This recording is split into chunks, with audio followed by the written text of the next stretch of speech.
अपना टॉपिक चल रहा है पंचायती राज व्यवस्था। टॉपिक क्या चल रहा है? पंचायती राज व्यवस्था। और इस पंचायती राज व्यवस्था के लिए हमने भारत के संविधान में संविधान संशोधन करवा दिया। कौन सा करवा दिया? 73वां। यानी इसको क्या दिलवा दिया? संवैधानिक दर्जा। क्या दिलवा दिया? संवैधानिक दर्जा। कब? 73वां नंबर का संविधान संशोधन कब हुआ? 1992 द्वारा इसको संवैधानिक दर्जा दिया गया। और संवैधानिक दर्जा देते हुए इसको कहां पर लिखा? संविधान के भाग नंबर 9 में, संविधान के अनुच्छेद नंबर 243 में, ए से लेकर के ओ तक में। इसमें कितने विषय दिए गए? 29। और इसके लिए नवीन अनुसूची बना डाली और वो थी 11वीं अनुसूची। और विषय ऑब्लिक विभाग कितने दिए गए? 29। राजस्थान में कितने वर्तमान में पंचायती राज में विभाग? 21। यहां तक पढ़ लिया था। कल हम लास्ट वाली क्लास में हमने देखा था कि राजस्थान में जो पंचायती राज है उसके लिए राजस्थान सरकार ने राजस्थान पंचायती राज अधिनियम बनाया।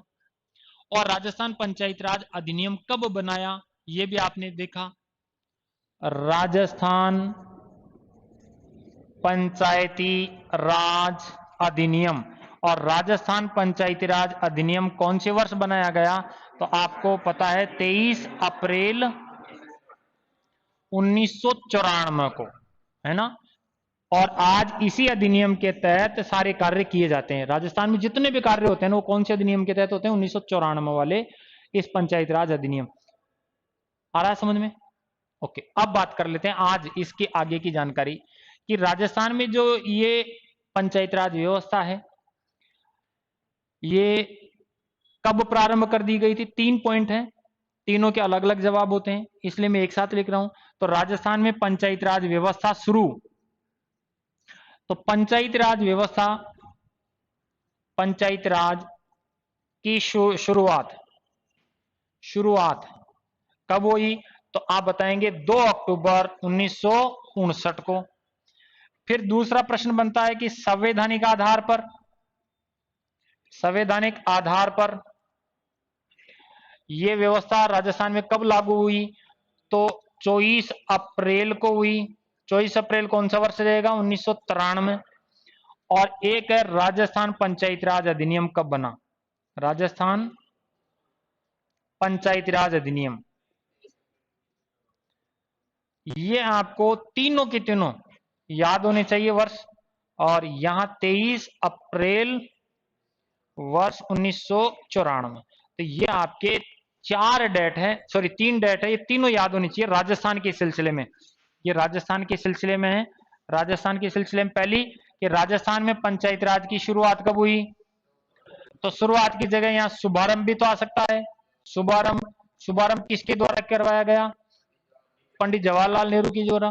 कहां पर? नागौर के बगदरी गांव में। यानी राजस्थान भारत का पहला राज्य बन गया जिसने पंचायती राज को लागू किया।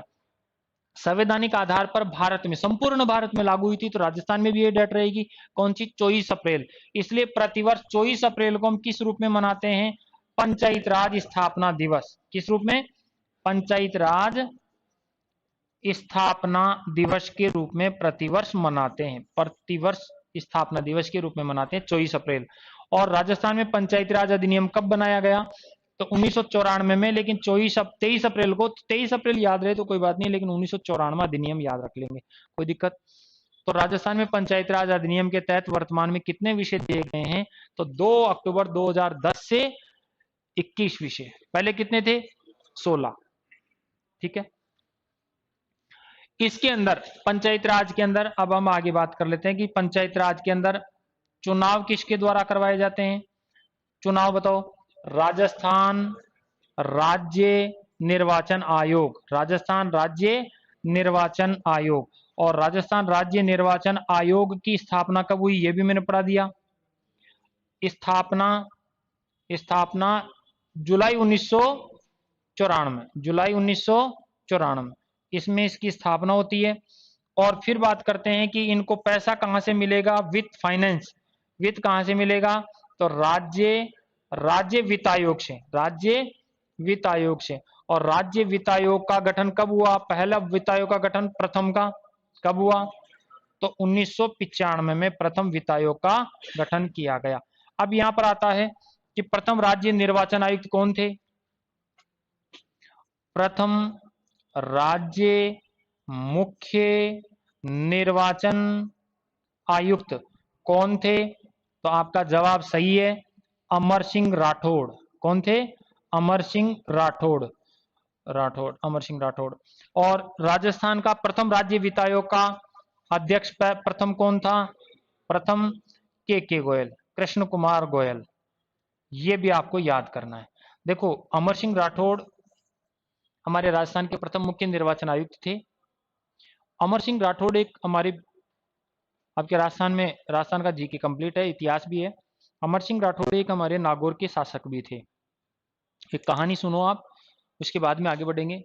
अमर सिंह राठौड़ का कार्यकाल जो था औरंगजेब के काल में था। रोको, अपने आप को रोको, बाद में लिख लेना। अमर सिंह राठौड़ का कार्यकाल किसके काल में था? औरंगजेब। आपको पता है कि मुगल काल में, मुगलों में चाहे बाबर हो, अकबर हो, हुमायूं हो, है ना, फिर जहांगीर हो, शाहजहां हो, औरंगजेब हो, इनमें सबसे ज्यादा विशालकाय साम्राज्य था औरंगजेब का। सबसे विशालकाय साम्राज्य किसका था? ऐसे तो अकबर पढ़ते हैं, लेकिन नहीं, विशालकाय साम्राज्य किसका था? औरंगजेब का। औरंगजेब क्या कट्टरपंथी था, वो धर्म विरोधी था, दूसरे धर्मों को वो प्रोटेक्ट नहीं करता था। देन ऐसा हुआ, एक बार सभा लगी हुई थी और सभा के अंदर वो खुरापात करता था, जैसे अकबर के समय में बीरबल करता था और बीरबल के समय में अकबर करता था। समझ गए? दोनों ऐसे खुरापात कर रहे थे और खुरापात में अचानक उसके दिमाग में एक प्रश्न आ गया कि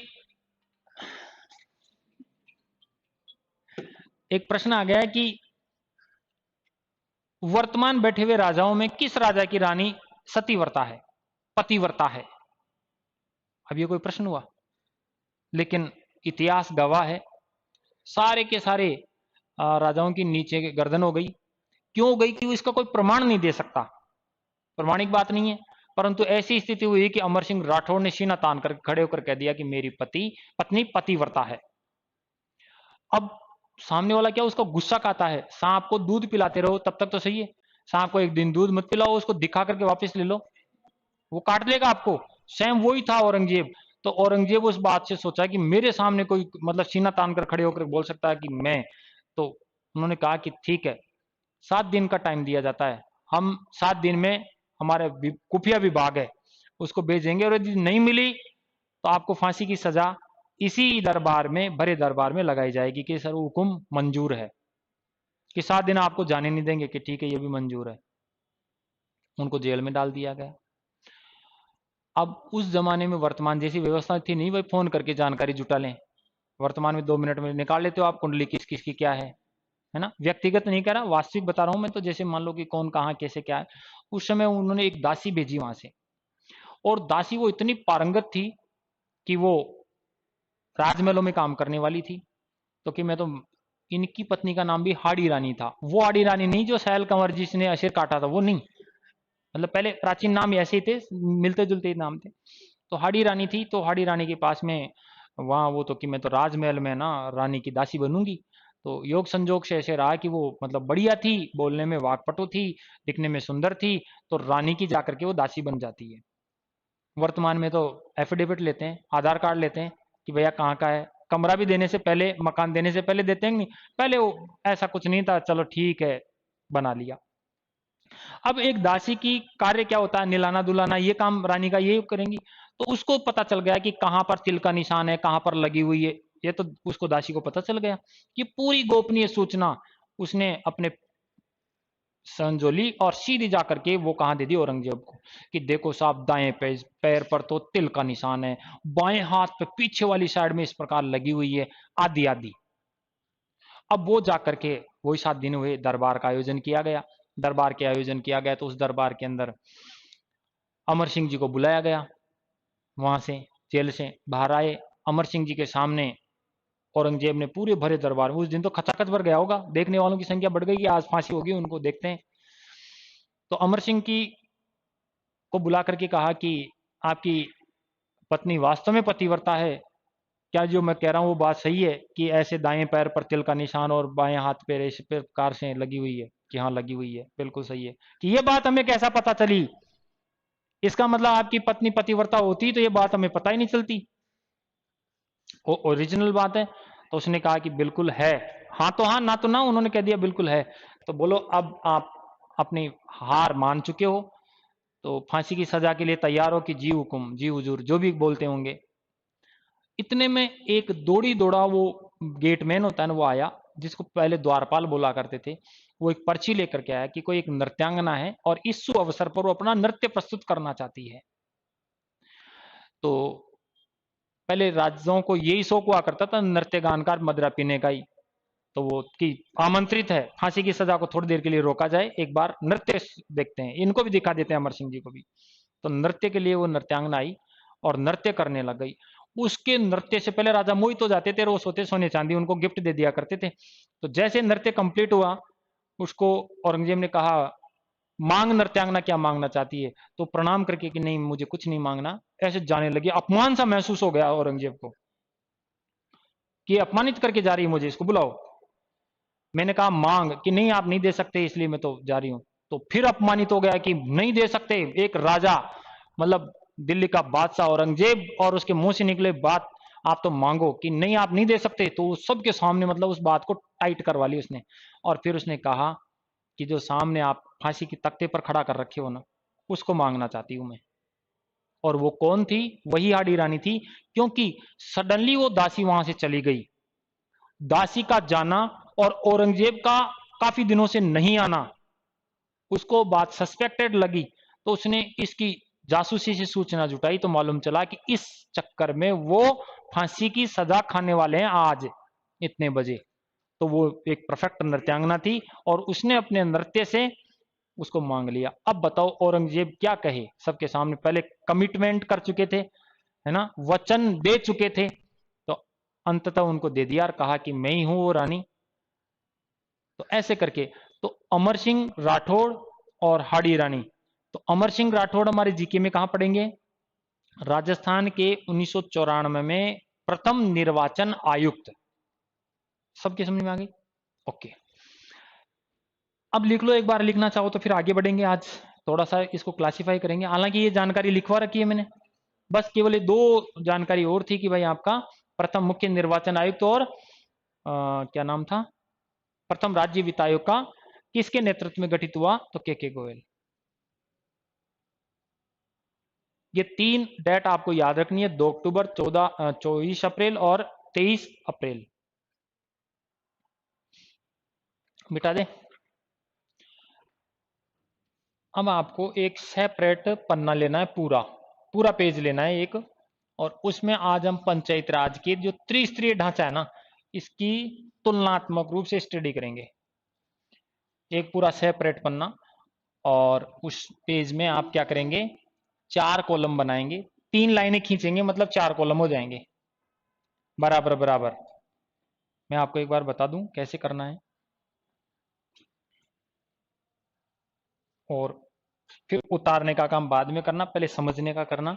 इस प्रकार से देखो, जैसे एक पार्ट ये हो गया, फिर 1 और 2, इस प्रकार से आपको टोटल एक पेज के खड़े कर लेना चाहिए से। यहां पर तो लिखना है विशेष, यहां पर लिखना है ग्राम पंचायत, मध्य स्तर का नाम क्या होता है? पंचायत समिति, और उच्च स्तर का नाम क्या होता है?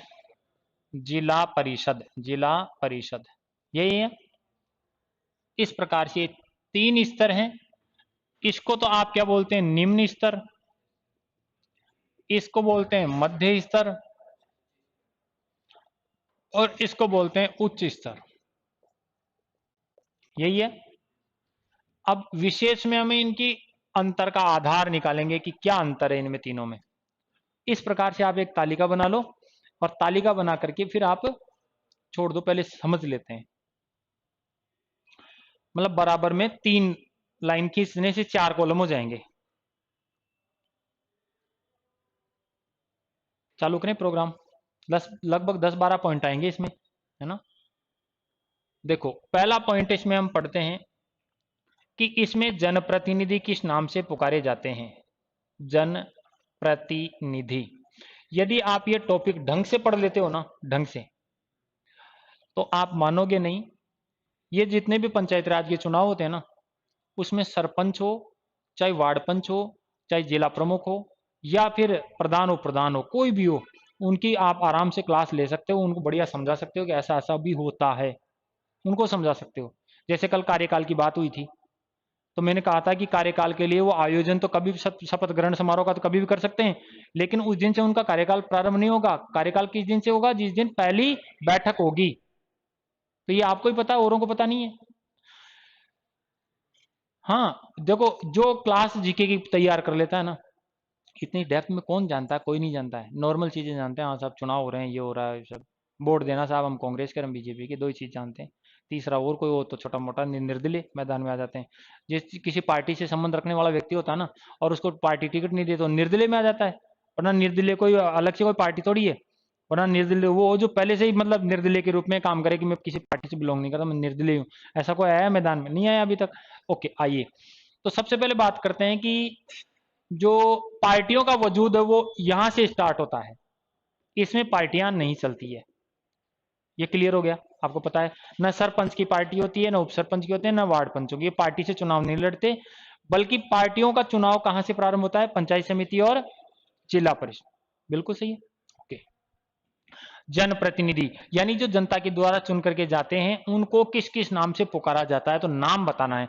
देखो यहां पर एक अध्यक्ष के रूप में कह सकते हो। देखो इन जनप्रतिनिधियों को मैं यहां तो लिख देता हूं, अध्यक्ष के रूप में, उपाध्यक्ष के रूप में, और सदस्य के रूप में, और सदस्य के रूप में।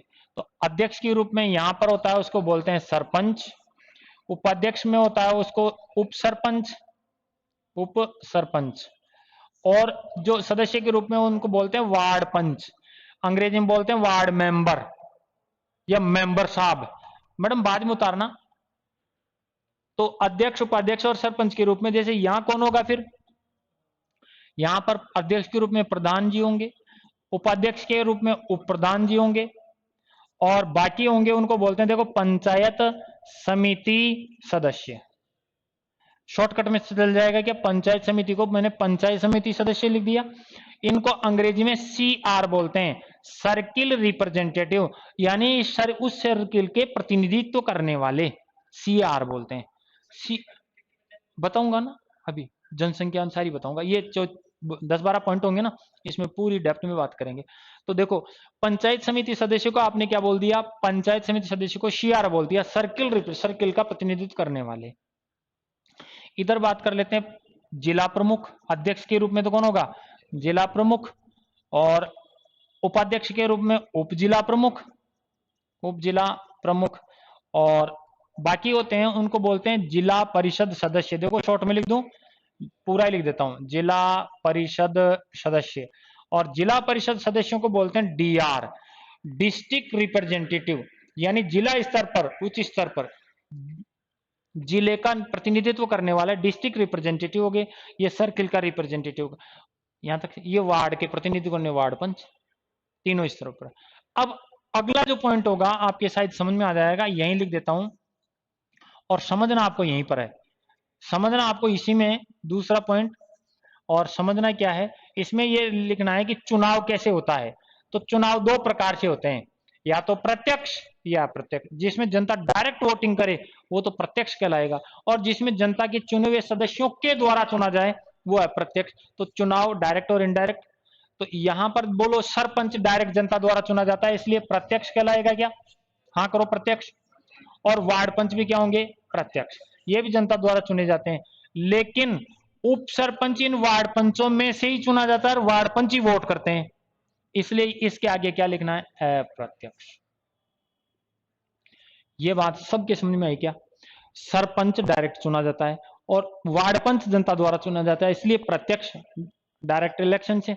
और वार्ड पंचों में से ही कई बार तो निर्विरोध चुन लेते हैं उप सरपंच को, और कई बार वोटिंग करनी पड़ जाती है। जैसे 2 आ गए मैदान में उप सरपंच, 3 आ गए, तो ऐसी वोटिंग करो, और जो जीत जाएगा वोटों में उसको उप सरपंच बनाया जाएगा। तो उप सरपंच कैसे चुना जाता है? अप्रत्यक्ष। किनके द्वारा? वार्ड पंचों द्वारा।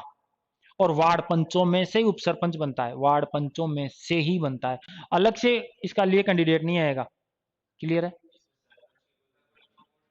हाँ हाँ, मुझे पता है कहाँ से क्या प्रश्न आता है। भाई हम क्या है कि पॉइंटों का क्या पोस्टमार्टम करते हैं।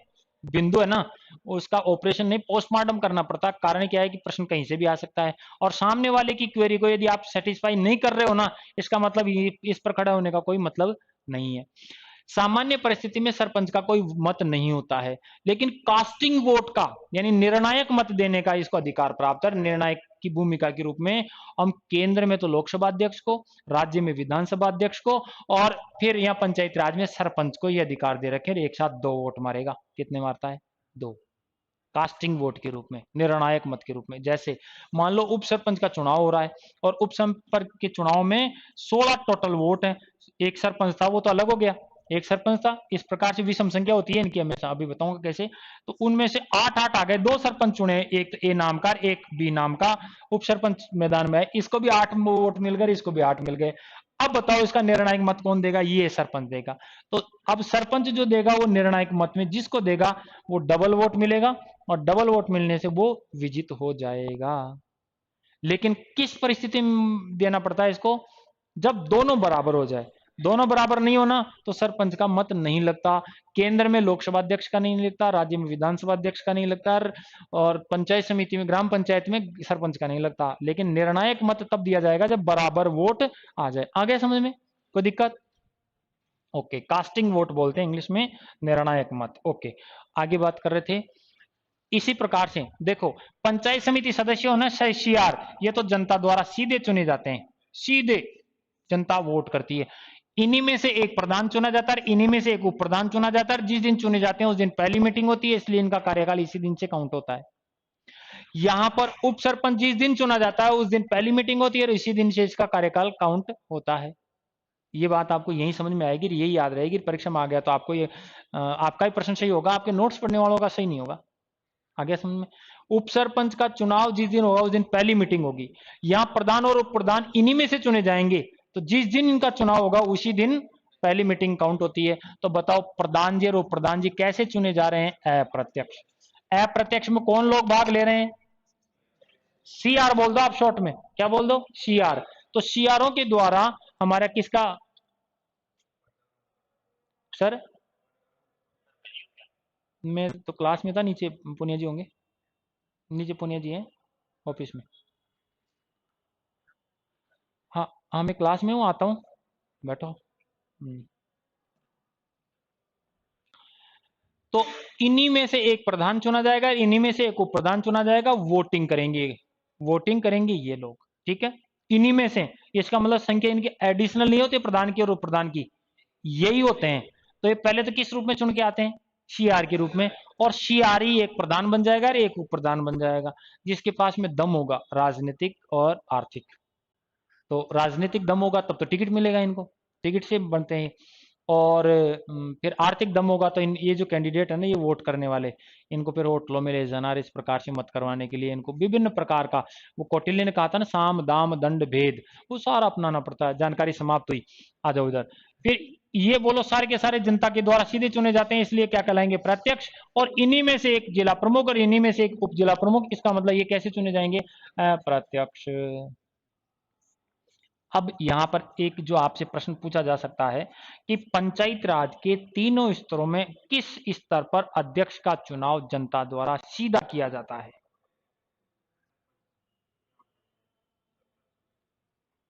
पंचायत राज के तीनों स्तरों में अध्यक्ष का चुनाव जनता द्वारा सीधा किया जाता है।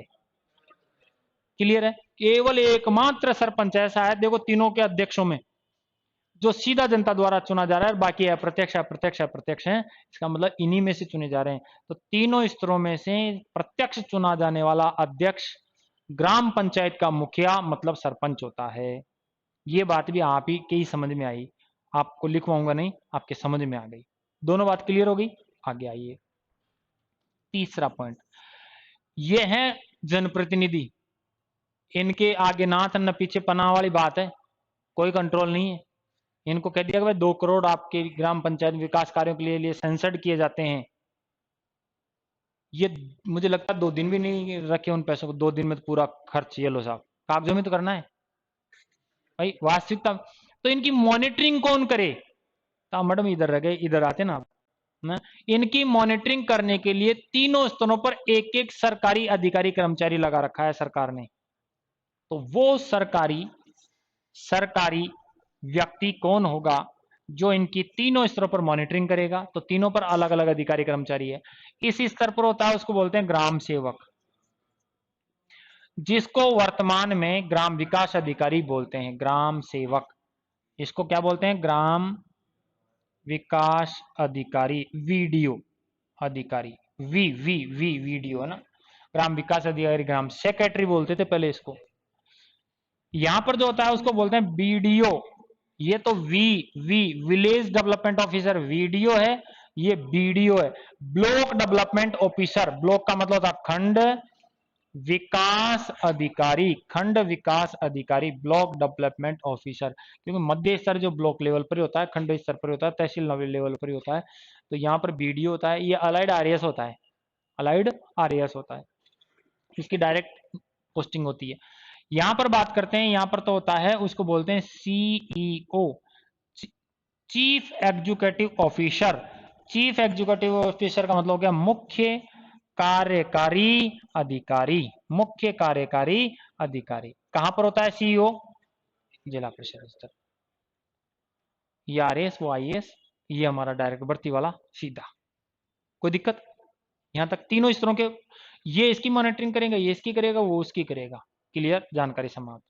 अब यहां से जो संपूर्ण जानकारियों में से मेजर जो पॉइंट है कि कौन किसको त्याग पत्र देता है, रिजाइन किसको देता है, तो ये तो सरकारी आदमी तो सरकारी तंत्र के हिसाब से देंगे, इनको तो कोई हमारे लेना देना नहीं है। लेकिन हमारे जनप्रतिनिधि किसको देते हैं? तो मैंने आपको एक दिन पहले भी कहा था कि राष्ट्रपति अपना त्याग पत्र उपराष्ट्रपति को देता है, उपराष्ट्रपति अपना त्याग पत्र राष्ट्रपति को देता है। लोकसभा अध्यक्ष अपना त्याग पत्र उपाध्यक्ष को देता है, उपाध्यक्ष अपना त्याग पत्र अध्यक्ष को देता है। राज्य की विधानसभा का अध्यक्ष विधानसभा उपाध्यक्ष को देता है अपना त्यागपत्र, उपाध्यक्ष अध्यक्ष को देता है।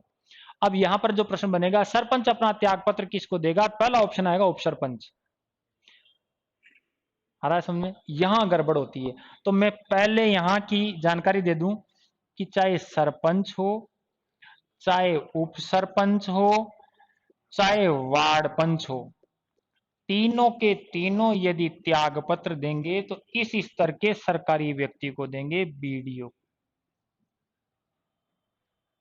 ये आपको पढ़ना पड़ेगा और साथ में रटना भी पड़ेगा, वरना वो या तो उप सरपंच का प्रश्न पूछेगा, उप सरपंच निम्न से अपना किसको अपना त्याग पत्र देगा? पहला ऑप्शन सरपंच देगा। वो पहले में आउट होते हैं। वो जो बॉल फेंकने वाला है ना, वो जो सिंपल बॉल फेंक रहा है ना, तो ये मान लो कि वो या तो चक बॉल है, या वो स्लिप होने वाली है, या फिर घूमने वाली है।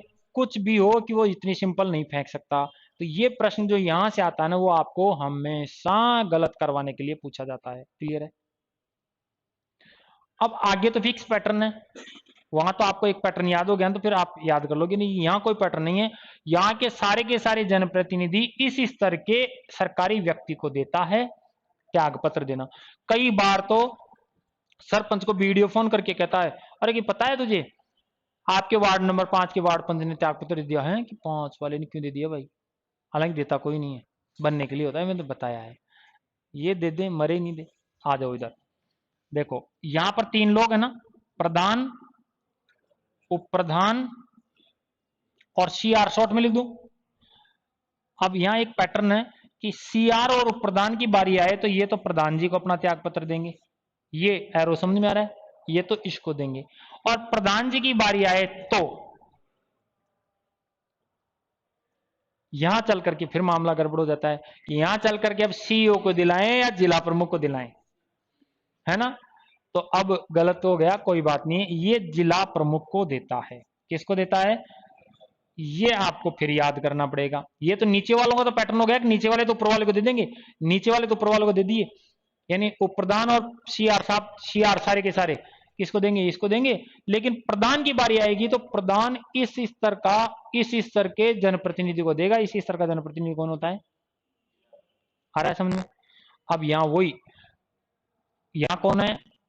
जिला प्रमुख साहब, है ना? एक कौन है? उप जिला प्रमुख, ये प है भाई, उप जिला प्रमुख। और बाकी होते हैं उनको क्या बोलते हैं? डीआर, यानी जिला परिषद सदस्य, डिस्ट्रिक्ट रिप्रेजेंटेटिव। तो वही नीचे वाला क्रम दोहरा दो। ये दोनों तो किसको देंगे? जिला प्रमुख को। अब बात आ जाती है कि जिला प्रमुख को यदि त्याग पत्र देना हो तो देगा नहीं, हालांकि वो, लेकिन किसको देगा हमें पढ़ना है। अब अटक गए हम, क्योंकि जिला स्तर पर है ये। तो जिला स्तर के बाद में हमारे राजस्थान में व्यवस्था क्या है? संभाग स्तर है। आपको पता है जिला स्तर पर तो कलेक्टर होता है, लेकिन संभाग स्तर पर संभागीय आयुक्त होता है, सरकारी व्यक्ति।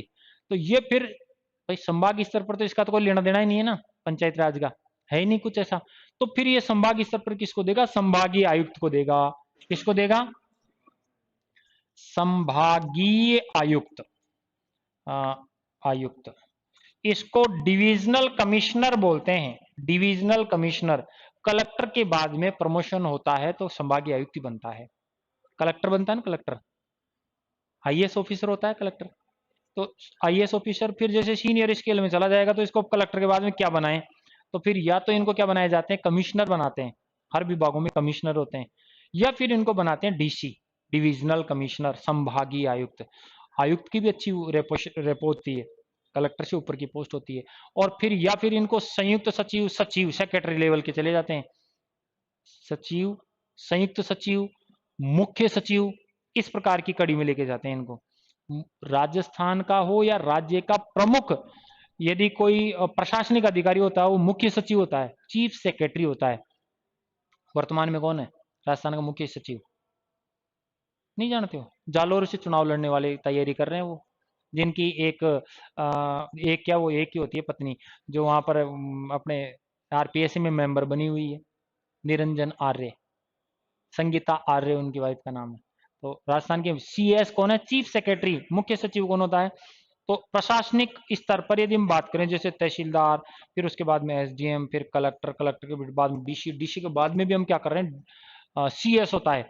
और केंद्र में सबसे बड़ा, वो भी आईएएस ही होता है, केंद्र में सबसे बड़ा प्रशासनिक अधिकारी होता है ना, उसको बोलते हैं कैबिनेट सचिव। सबसे बड़ा अधिकारी होता है, कौन सा होता है? कैबिनेट। तो भारत का प्रमुख यदि प्रशासनिक अधिकारी कैबिनेट सचिव है। उसके बाद में बहुत सारे सेक्रेटरीज होते हैं, है ना? तो सचिव जो होते हैं, जैसे कोई गृह विभाग का, कोई वित्त विभाग का सेक्रेटरी, वो भी अच्छी पोस्ट पर होते हैं।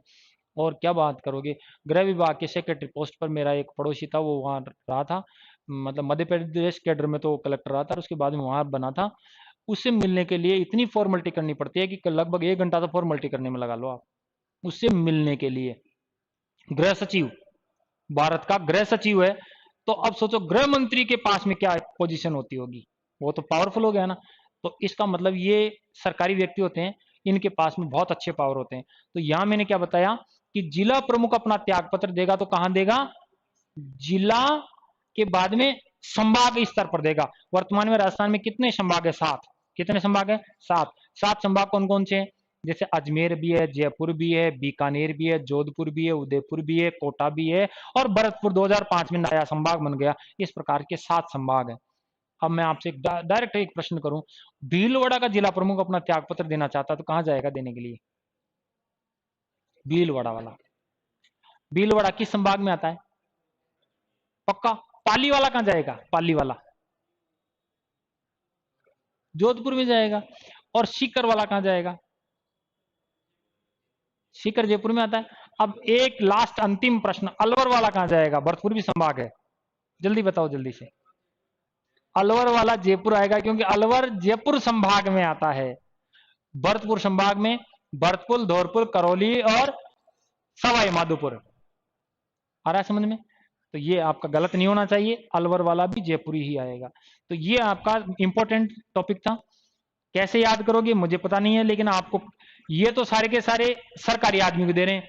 ये इसको ये तो किसी सरकारी को नहीं दे रहे। देखो यहाँ कोई सरकारी नहीं है, ये जनप्रतिनिधि है, ये ऊपर वाला भी जनप्रतिनिधि है, और ये वाले नीचे वाले तो जनप्रतिनिधि, ऊपर वाला सरकारी आदमी को दे रहे हैं, सीनियर आईएएस ऑफिसर को दे रहे हैं। क्लियर हो गया क्या?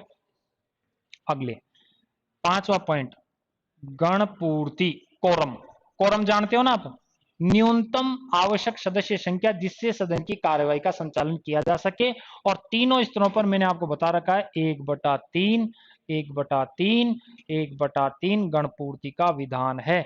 और मैंने ये भी बताया था कि केंद्र में संसद हो, राज्य में विधानसभा हो, गणपूर्ति 1/10 से होती है, क्योंकि वहां संख्या ज्यादा होती है, मेंबर ज्यादा होते हैं, इसलिए 100 है तो 1/10 मतलब 10 सदस्य आ गए, काम चल गया। यहां तो पहले ही संख्या कम होती है, 9, 15 और 17 पढ़ाऊंगा मैं अभी आपको। 9, 15 और 17 होती है, यानी कम संख्या तो होती है। अब जैसे मान लो 15 है, 15 का 1/10 का मतलब 1.5 आदमी, 1/10 का मतलब 1.5 आदमी हो गया। 2 मान लो तो 2 आदमी से गणपूर्ति हो गई, तो कोई भी इलीगल काम कर सकते हैं, इसलिए 1/3 कर रखा। तो 15 का 1/3 कितने, 5, और 5 को तो मैनेज नहीं किया जा सकता है, इसका मतलब 1/3 याद रख लोगे क्या। फिर अभी आपका एक प्रश्न था कि इनकी न्यूनतम सदस्य संख्या, न्यूनतम सदस्य संख्या, न्यूनतम सदस्य संख्या जनप्रतिनिधियों की कितनी है। तो यहां तो 9 सरपंच के अतिरिक्त, सरपंच डायरेक्ट सुना जा रहा है, यहां पर 15 और यहां पर 17 कुल। तो 15, 17 इस प्रकार से इनकी न्यूनतम सदस्य संख्या रखी गई है, 9, 15, 17। यहां सरपंच एडिशनल इसलिए कि ये प्रत्यक्ष जनता द्वारा चुना जाता है। यहां तक क्लियर हो गया। लेकिन ये 9 का, 15 का, 17 का प्रावधान किस आधार पर किया गया, जनसंख्या के आधार पर।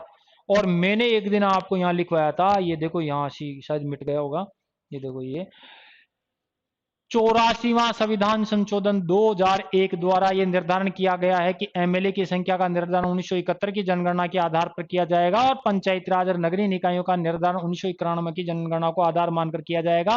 अब 2026 में इनका परिसीमन किया जाएगा, क्षेत्र के आधार पर किया जाएगा। शायद दिख रहा है, यहां लिखवाया था मैं आप, याद आ गई क्या। ओके। एक दिन क्या हुआ, मैं ऐसे बोल रहा था, 2-3 लड़कों ने ना कर दिया, और ये इस कोने में एक क्लास और लगती है, इसी फ्लोर पर इधर कोने में। तो वो 84वां संविधान संशोधन में यहाँ लिख रखा था गलती से, और उन्होंने समझ मना कर दिया। नहीं गुरुजी कब लिखा था वहां पर, मैंने कहा ये लिखा हुआ देखा। तो 84वां संविधान संशोधन के द्वारा एमपी और एमएलए की संख्या का निर्धारण का आधार तो 1971 की जनगणना, और पंचायत राज और नगरीय निकायों के लिए जनगणना का आधार 1991। और कब तक यथावत रहेंगे, 2026 तक। कौन सा संविधान संशोधन द्वारा, 84वां संविधान संशोधन 2001 द्वारा यह निर्धारण कर दिया गया। तो अब जनसंख्या फिक्स है, तो जनसंख्या कौन से वर्ष की काउंट करेंगे, 1991 की, 1991 की जनगणना को आधार मानेंगे। और क्या मानेंगे, इसमें फिक्स किया गया है, ये कितने, 3, पहले 5 लग रहे थे आपको ना, 3, 3000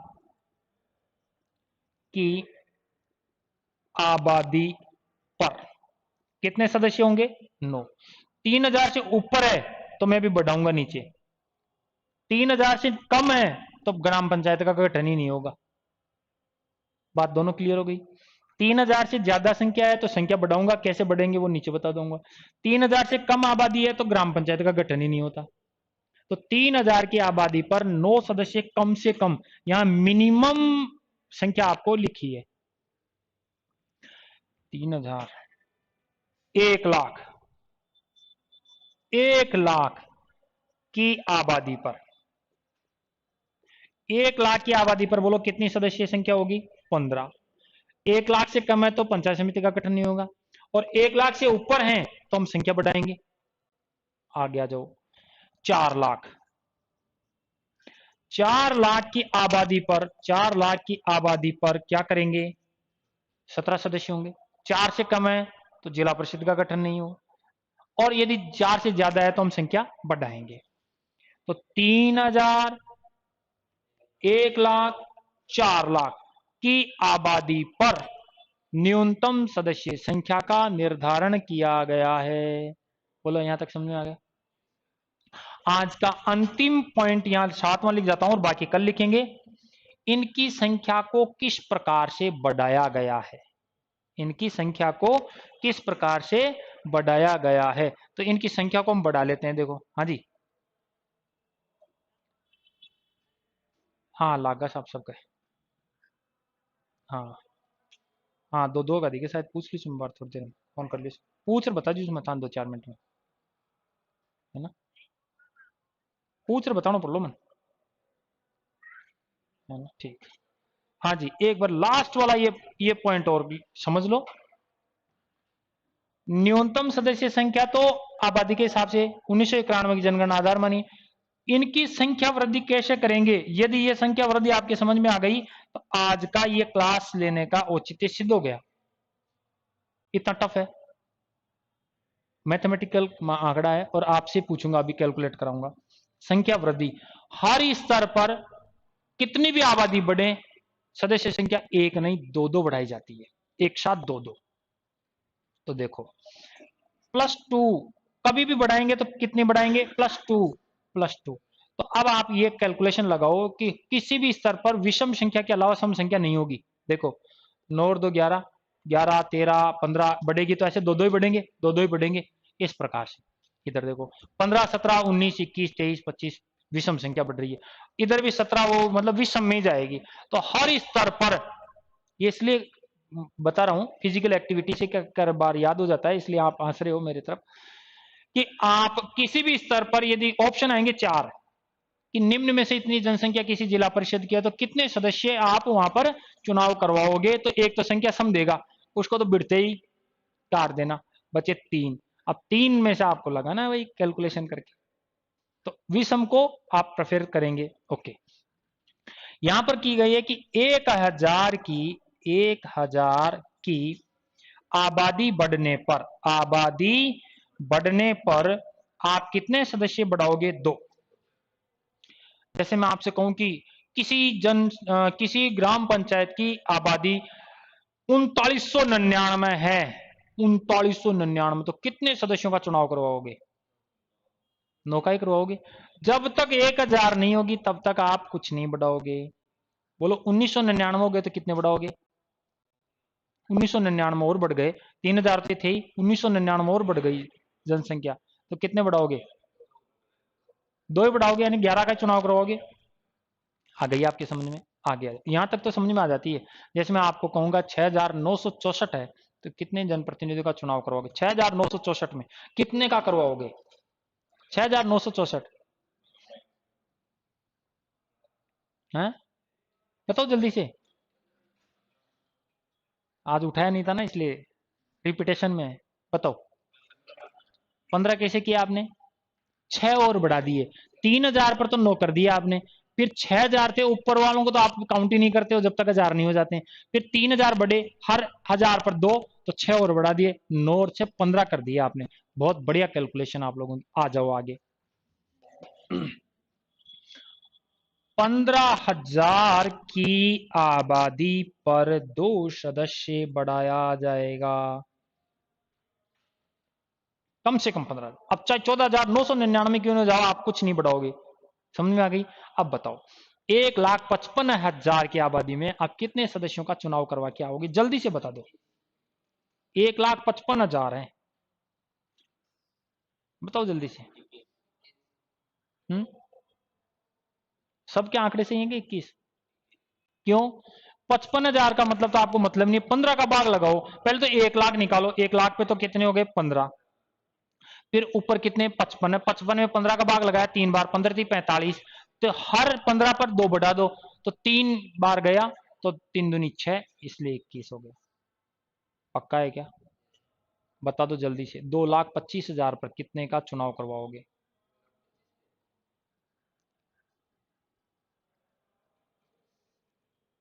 ऐसे वेट मत करो कि कोई बता दे आप में से, ऐसे नहीं, आप खुद भी कैलकुलेट करो। इतने होते हैं, आप क्या समझ रहे हो? बहुत सारे ग्राम पंचायतों में संख्या खूब होती है दबा के। पक्का बताना। मैं कैलकुलेशन लगाऊं? मैंने क्या बताया? 2,25। कितने बताए? 2,25। तो देखो 15, एक निकाल दो, एक बराबर तो 25, तो सॉरी 15, 1,00,000 में तो 15, तो फिर बचे कितने? 1,25,000। 1,25,000 में 15 का भाग दो, 15 5 पिछले 15 छिक्की 90, 15 चौको 105, कितना? 15 7 है, तो 7 दूनी 14, 14 और जोड़ दो, 15 और 14 29। 8 बार जाएगा क्या? 15 5 75, 15 6 90, 15 7, हाँ 7 बार जाएगा। अच्छा पूरा, अच्छा 15 8 120, वेरी गुड। 8 दूनी 16 और 16 और 15 31, ये बात आपके समझ में आ गई तो जंग जीत लिए। अब अंतिम आज का ये जो था, इसमें और देख लो क्या है कि 2 सदस्य प्रति 1 लाख पर, ये तो अब 1 लाख पर, 1 लाख आबादी पर, तो ये तो आप कैलकुलेशन सीधी सीधी 1 लाख पर दो कर दो, सीधी सीधी बात कर लो। जैसे जैसे जयपुर की 55 लाख आबादी है, कर दो हैं। पहले तो 4 का भाग लगाओ, नहीं नहीं 4 कम कर दो, और फिर उसके बाद में पर पे 2 बढ़ा दो। लेकिन ये 55 वर्तमान की है, 1991 की जनगणना को आधार मानेंगे ना इसमें तो। हाँ, तो आज की जानकारी को यहीं समाप्त करते हैं। पॉइंट 7 तक मैंने समझा दिया, 7 से आगे कल पढ़ेंगे, और इनको पढ़ के आना। धन्यवाद।